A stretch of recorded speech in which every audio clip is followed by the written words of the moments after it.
Welcome to the Review Journal's 32 and 32 series of NFL previews. We're here at the Cosmos Sportsbook on the Vegas Strip.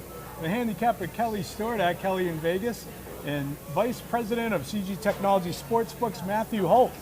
Looking at the Broncos, who went 9-7 last year, also 9-7 against the spread. But Peyton Manning and then John Elway are not walking through that door. Trevor Siemian is. Their win total is 8 this year. Kelly, do you see them going over or under? I'm just laughing about a Trevor Siemian quote that I said the other day on a podcast, which I can't repeat here, but it's so true. And Come on, well, I can't say it on the video, but Trevor Siemian is a bad Alex Smith. He gets, I get it, he gets a little banged up. His O-line doesn't protect him well enough. You know, last year we talked about he has a bad shoulder injury, and here he is just scared sometimes. It looks like he's scared, and I need him to man up this year and not do that. They have the number 2 strengths of schedule and a top-rated defense. So I'm looking at this team saying, okay, their expectation level is right about right. 8 games is probably what they're gonna win. They're gonna have some games where I like to bet against them. At Kansas City is gonna be one of them, and there's gonna be a few toss-up games. But overall, I think this Broncos team can win 9 games, take the 2nd spot in the division.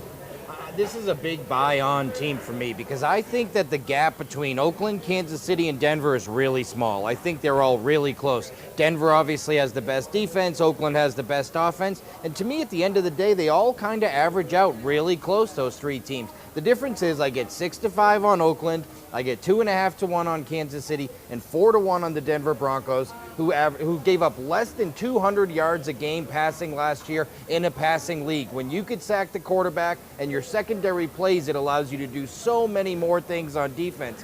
Trevor Siemian, first-year starter last year, and he had a banged-up shoulder. A lot of quarterbacks make that jump in year 2 as a starter. Denver needs him to make that jump if they're going to win the division. But all things being equal here, if you're going to give me 4-1 instead of 6-5 in a situation where I think the gap's pretty close, I'm going to go ahead and take it for that reason. I'm a buy on the Denver Broncos.